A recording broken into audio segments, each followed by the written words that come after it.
So I posted a comment on YouTube the other day. Somebody had actually, when I posted that challenge video a few weeks ago, somebody had posted a comment back to me trying to say, well, you know, I found that the Fifth Amendment, the 14th Amendment says that no person shall be deprived of life, liberty, or property without due process. Exactly, that's not exactly how it's worded, but something to that effect. The problem in this country today isn't the left, it isn't the right. Those are secondary problems. The problem is us. For the most part, the people in this country don't understand what a right is. And I harp on this all the time because individual rights and individual liberty and freedom is the foundation of this country. And if people have forgotten what that is, what does that mean? So the other day I posted a comment.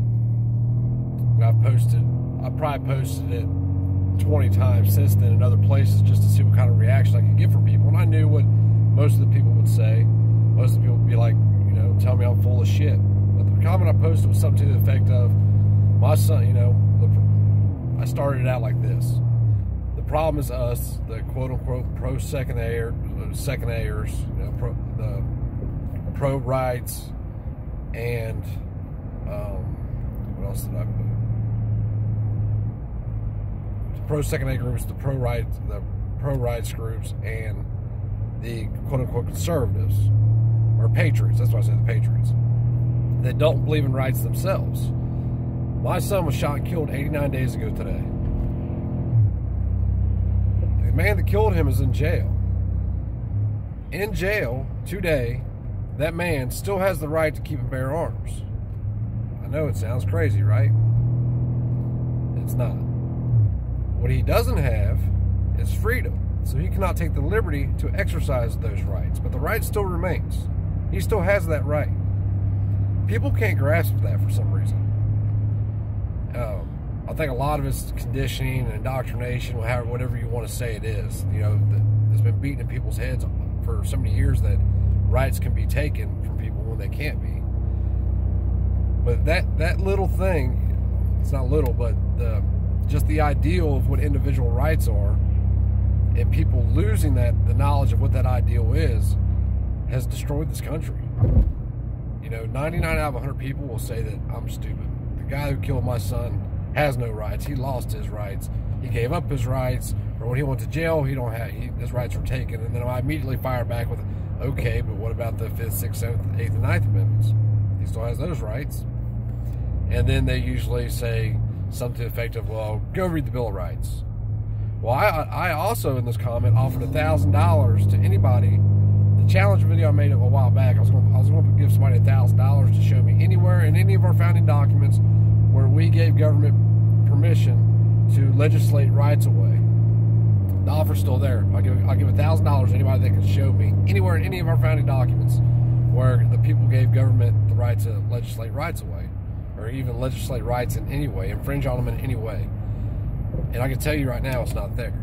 Because if we had done that, we would have no rights, because they would then be privileges, if that makes sense.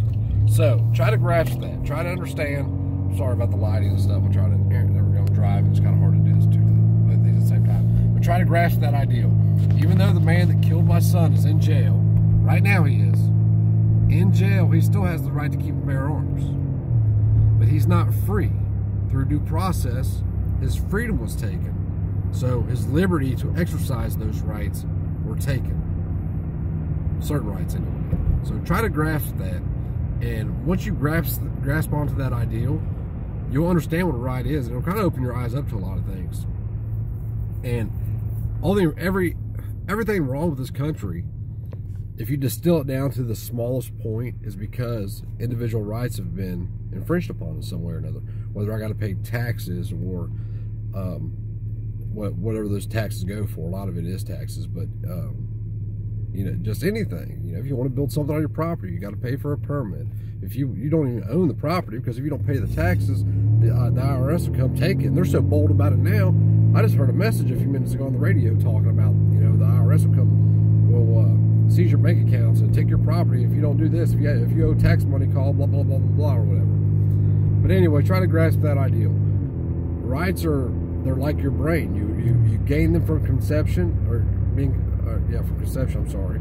And the only way that they can be taken from you is in death. Nothing else can take this from you. You can't even give them over.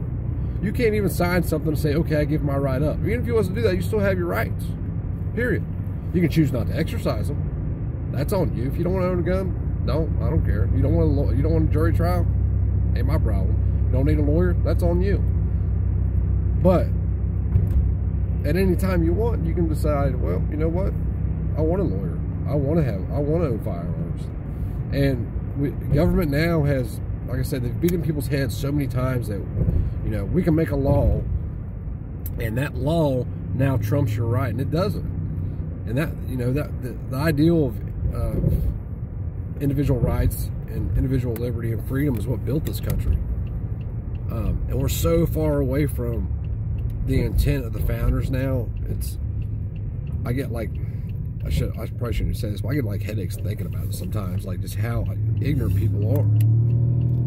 Anyway, just think about it, something to think about. And if you know anybody that doesn't actually understand what right is, you know, I think that's a pretty good way of explaining it to people, to try to at least make them see that rights can't be taken, they can't be legislated away. You can't sign a piece of paper saying, oh, I don't have it no more. Because if that, like I said, if that was the case, we never had rights. They were privileges from the beginning. And, you know, call that what you want for that point, tyrannical government or whatever it may be. I don't know. Whatever word you want to use. But like I said, just think about it, guys. But hey, if you can prove me wrong, there's $1,000 up for grab. So tell your friends, tell your mom, tell your brothers and sisters, tell everybody to read all of our founding documents as many times as they can until they find that. And it has to say rights, because there's a difference in the meaning of life, liberty, property, and rights. They all have very different meanings. And the word rights can't be taken from us. Like I said, just nowhere in the founding documents. But anyway, good luck.